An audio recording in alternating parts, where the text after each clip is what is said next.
Messieurs et dames, bienvenue à cette édition d'information sur Actu 30 Télévision. Voici les titres. Enfin, les 14 provinces de la République démocratique du Congo où les gouverneurs et vice-gouverneurs ont été déchus ont tenu leur élection ce vendredi 6 mai comme prévu par le calendrier de la CENI. L'Union sacrée rafle la majorité des postes. À Kinshasa par exemple, Jekoko Mulumba est élu vice-gouverneur.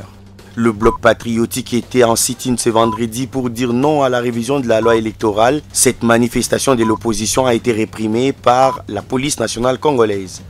Une plainte déposée contre le réalisateur belge Thierry Michel pour plagiat du film Congo Les silences des crimes oubliés, film sorti en 2015 et réalisé par Gilbert Baloufou.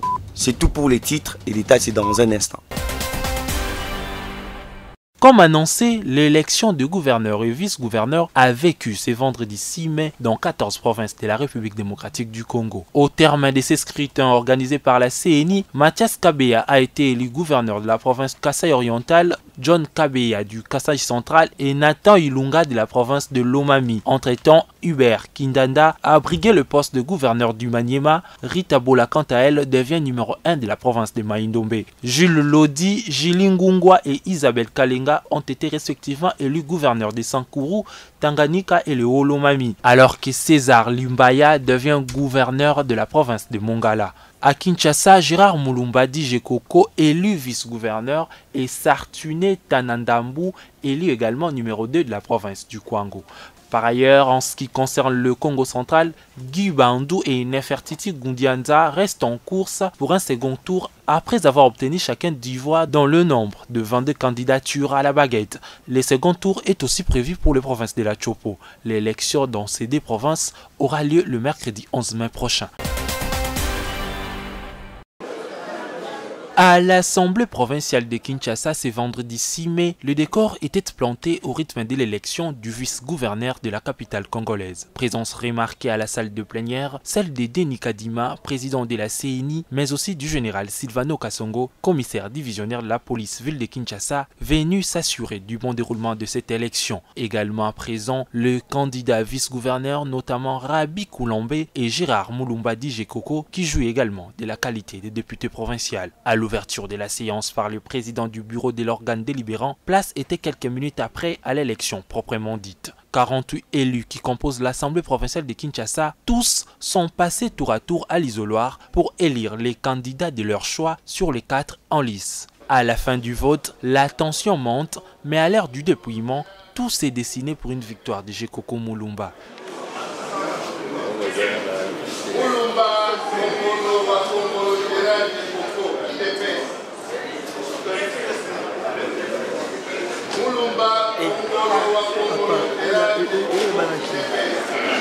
Au finish, les scrutins se confirment.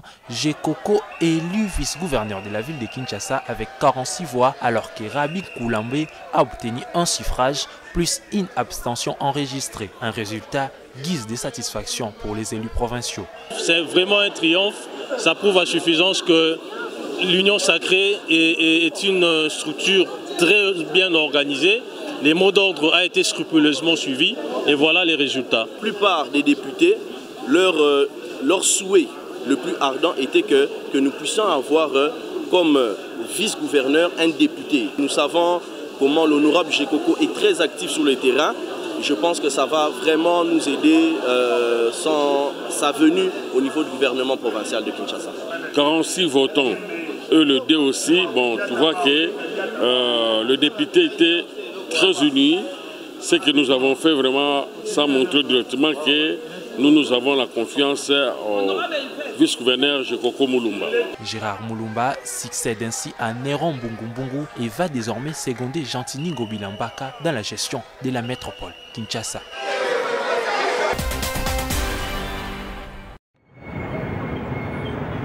Le bloc patriotique a respecté son rendez-vous de ce vendredi 6 mai 2022 pour dire non à la révision de la loi électorale sous examen à l'Assemblée nationale. Plusieurs figures de l'opposition, dont Emmanuel Ramazani Chadari, ainsi que les députés nationaux et des militants s'étaient rués sur le boulevard Triomphal, destination Palais du Peuple. Aux abords du Palais du Peuple, ils ont été dispersés à coups de gaz lacrymogènes. Citoyens, les décideurs et achats, c'est de vrais combattants. Ils ont été tabassés. humiliés. Ils ont pris leur téléphone. Ils sont blessés. Ils voulaient les jeter en prison. Et ils sont prêts à aller en prison. D'ailleurs, ils ne voulaient pas qu'on vienne les libérer. Pour les Congos, ils étaient prêts à faire Makala. Mais on regrette que ceux qui étaient les chantres de liberté de manifestation hier soient les premiers à envoyer des policiers pour maltraiter les gens. Vous avez vu à ceux qui sont blessés. Et nous, comme acteurs de la société civile, c'est un recul grave de la démocratie. Nous ne pouvons pas accepter cela. Nous leur demandons de regarder dans les rétroviseurs ce qu'ils faisaient hier, ce qu'ils peuvent réclamer demain. Et on ne peut pas diriger les gens par défi. Une répression dénoncée, mais la police, elle, ne jure que sur le respect d'ordre donné. Et aucun mort n'a été enregistré d'après le numéro 1 de la police civile de Kinshasa. Les policiers ont usé des lacrymogènes. Alors les gens que vous voyez étaient asphyxiés. L'autre s'est même dénudé lui-même. Alors la police a usé des lacrymogènes, c'est tout à fait normal. Il n'y a pas une mort, vous êtes là, vous avez la caméra, non? Ce sont des prétextes. Elles veulent créer des incidents pour que la communauté nationale puisse en parler. Tout ça. Il n'y a rien. Ils sont au moins de combien? Non. Ils ne sont même pas venus de descendre. La situation est sous contrôle, la sécurité est fluide, nous sommes là, il n'y a aucun problème. Des militants interpellés ont été relâchés. Le bilan fait état de plusieurs personnes blessées.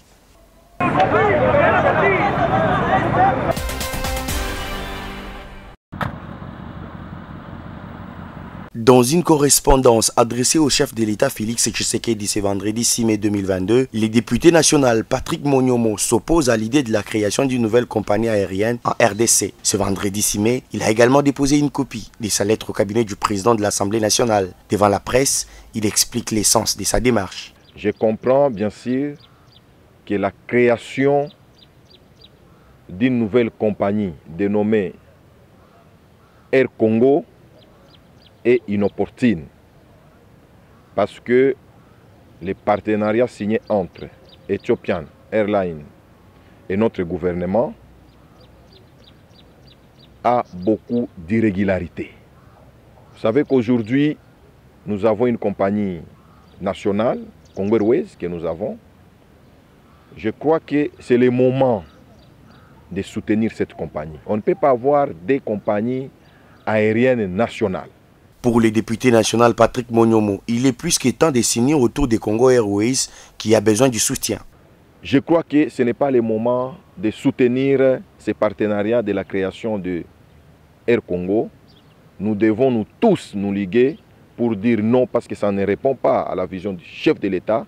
Nous devons soutenir Congo Airways qui n'est même pas endetté par des millions de dollars et qui a juste besoin du soutien de notre gouvernement. Pour rappel, c'est lors de la 49e réunion du Conseil des ministres que le gouvernement avait adopté le projet de création de la compagnie Air Congo. Un jour après la cérémonie de la signature de l'avenant des cahiers des charges de 9e jeu de la francophonie en RDC, la délégation de l'Organisation internationale de la francophonie a été reçue par le Premier ministre Jean-Michel Sama Lukonde ce vendredi 6 mai 2022. Objectif, rassurer l'opinion nationale de l'accompagnement total de l'OIF pour la réussite de ces événements. L'accompagnement de l'OIF, il est là, il est présent.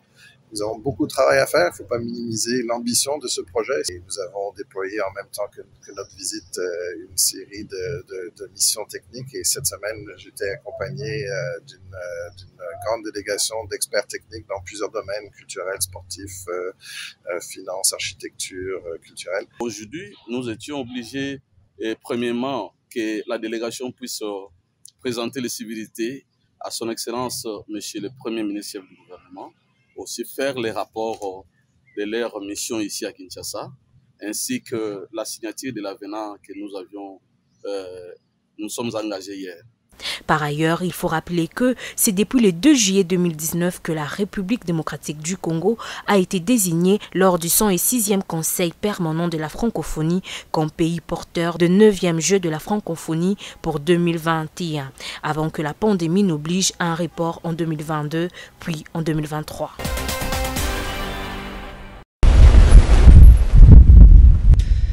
Une table ronde sur l'avenir réservé à l'état des sièges instauré depuis maintenant une année dans les provinces du Nord Kivu et de l'Ituri sera bientôt organisée en République démocratique du Congo. C'est ce qui ressort de la réunion élargie présidée ce mercredi à la Cité de l'Union africaine par le président de la République Félix Antoine Tshisekedi Tshilombo. On prépare à cette rencontre le Premier ministre et quelques membres du gouvernement, les caucus des députés nationaux du Nord Kivu et ceux de l'Ituri et des officiers de l'armée et de la police nationale congolaise. Il était question lors de cette importante réunion de faire au chef de l'État un rapport détaillé de la récente mission effectuée par le chef du gouvernement dans les provinces sous état de siège. On a fait des propositions concrètes au président de la République sur l'avenir de l'état de siège à la lumière de l'expérience vécue, des progrès réalisés, des difficultés rencontrées et de la nécessité de regarder comment dans l'avenir on termine cette opération dans les seuls objectifs de ramener la paix. Le président de la République a été très réceptif à ce qui a été dit tout à l'heure et il a promis que dans le jour qui viennent, avant la clôture de la session en cours, nous aurons l'occasion de nous retrouver, les membres du gouvernement et les membres des différents caucus et commissions défense et sécurité à l'Assemblée nationale et au Sénat pour discuter dans une forme de table ronde de l'avenir à réserver à l'état de siège pour être sûr que nous avons la bonne piste qui nous permet de ramener la paix et qui tienne compte des expressions exprimées par les différentes communautés. La plainte est arrivée. Que Thierry Michel parle maintenant de... Les réalisateurs belges Thierry Michel traduit en justice pour contrefaçon, plagiat, vol et viol de l'imaginaire par les réalisateurs congolais Gilbert Baloufou et son producteur Baloufou Bakupa. D'après les deux spécialistes de l'image de la RDC, Thierry Michel a copié leur film Congo, les silences des crimes oubliés, sorti en 2015. C'est dans son métrage sorti en 2021 dénommé L'Empire du silence. Et je lui ai remis le film sur une clé USB en 2020. Et il est parti, mais il m'a dit qu'il faisait un autre film. Et il est parti, moi je ne savais pas ce qu'il faisait, il m'a parlé d'un projet de film. Et il est parti, il a tout calqué sur mon film pour réaliser L'Empire du silence. D'ailleurs, quand vous voyez L'Empire du silence et Congo, les crimes oubliés, les titres ne sont pas vraiment loin, c'est presque proche. Et même le synopsis, il a copié le mien. Puisque moi je commence mon synopsis en disant depuis les génocides rwandais. Lui aussi commence depuis 1994. C'est la même chose. Là où je parle du Rwanda, Ouganda, Burundi, lui parle des pays voisins. Il ne cite pas les noms, il parle juste des pays voisins. Gilbert Baloufou et Baloufou Bakupa disent avoir recensé plus de 50 éléments qui démontrent le plagiat. Le travail d'un cinéaste, ce n'est pas de se battre contre la censure. Le cinéaste, dans la charte des droits de l'homme, dans la charte culturelle de l'UNESCO, nous jouissons du droit d'expression comme tout individu.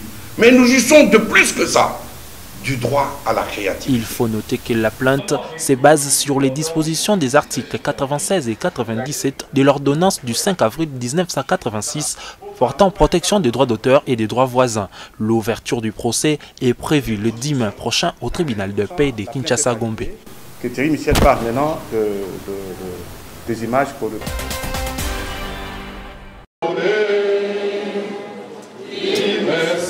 Une cérémonie à l'honneur de toutes les sages-femmes, cérémonie organisée le jeudi 5 mai 2022 dans l'enceinte de l'ex-ISTEM dans la commune de Kassavubu. Thème retenu pour ces rendez-vous, le progrès de la profession de sage-femme en RDC. L'occasion a indiqué la commémoration de la journée internationale de sage-femme couplée à celle de 101e anniversaire de la Confédération internationale de sages-femmes.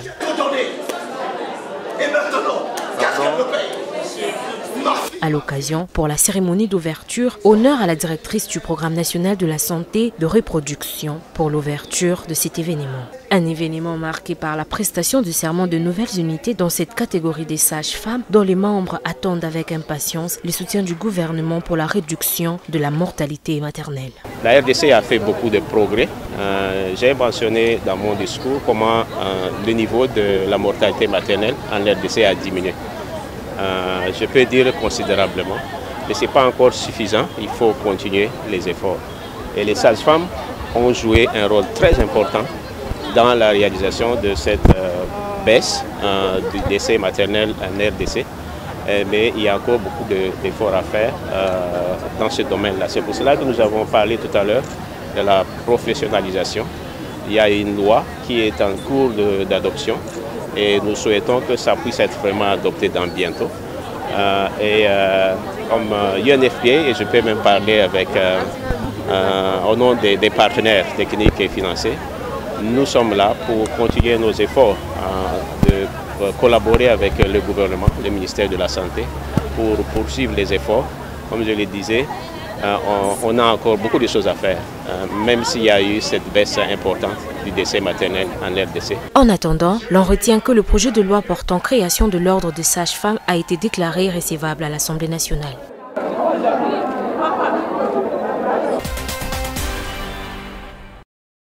Lancé depuis quelques mois déjà, ce travaux de viabilisation de la voirie urbaine de la ville d'Isiro se poursuivent sans répit.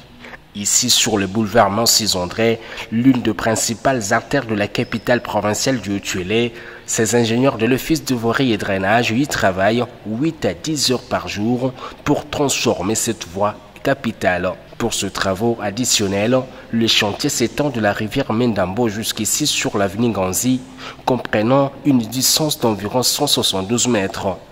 Après la construction de ces traversées, commencé par le curage de la rivière, le bétonnage ou encore la maçonnerie, ces ouvriers s'emploient aux travaux de finition consistant au coulage de chape, hormis la construction de dalles à l'entrée de chaque avenue environnante. Ici sur Industriel, l'ouvrage est complètement terminé à la grande satisfaction du constructeur. Nous sommes de construire un ouvrage d'assainissement qu'on appelle un collecteur de section 1,20 m x 1 m. Avant, nous avions réalisé les travaux de construction des nefs d'Allo, c'est-à-dire des petits ponts à travers la ville d'Isiro. Et maintenant, avec l'appui fournaire du gouvernement provincial, avec l'excellence monsieur le gouverneur Bassiananga, nous sommes venus ici sur l'avenue Massizandra, c'est-à-dire le boulevard Isiro, disons, et sur 160 mètres linéaires. Boosté par le technicien de la RTPHU, la Régie provinciale de travaux publics sur instruction du gouverneur Christophe Nonga. Conformément à la vision du chef de l'État, l'Office de voirie et drainage a réussi à ériger 9 dalons, notamment ici sur l'avenue Mongomassi, Mbongo, Nyakbu, Banzonga et Dingida, afin de désenclaver complètement la commune billonnante de la ville d'Isiro, Mendambo. Ce journal est terminé. L'actualité reste en continu sur www.actu30.cd.